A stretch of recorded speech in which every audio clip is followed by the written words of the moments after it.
graphics. So like when you're designing a symbol, right? Hmm. Do you think about how universal a symbol is? Or do you think about how regions or groups of people interpret a symbol? Yeah, I mean, ideally, okay, so I don't necessarily design symbols per se, but I would say that a logo is in the end a symbol.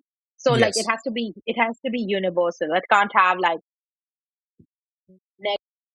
negative connotations or sexual connotations or racist connotations. Like for example, even though the sort of swastika in India is, like a holy, like sort of like we draw it all the time, and it's acceptable, but you can't use it on a global level because it's equivalent to a Nazi sort of symbol.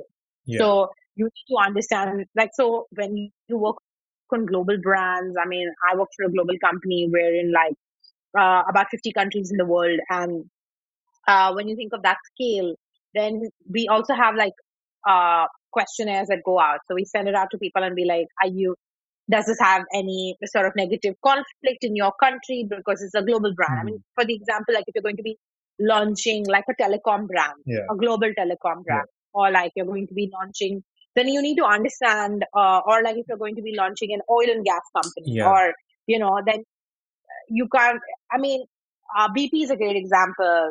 At the end of the day, they have like this whole green flower. Hmm. It's a positive looking symbol, but then they're also trying to, like, I mean, it was branded 20 years ago, but, things like that. But if something has a negative connotation, I mean, simpler things like a Star of David or like a 6-pointed star, 8-pointed star, like these have in some places positive connotations, in some places not necessarily Yeah. positive connotations. So when you're using them, you need to know as a designer. So it's always good to check with. So we usually have surveys that go around in different Yeah. offices too. So it is important, especially more than ever now, because as a world, I mean, with 2020 has been a great year for that, like inclusivity or like understanding and trying to get everybody on the same sort of starting ground has been pretty much challenging, especially from a design or like, people standpoint, I would say. Yeah. Yeah.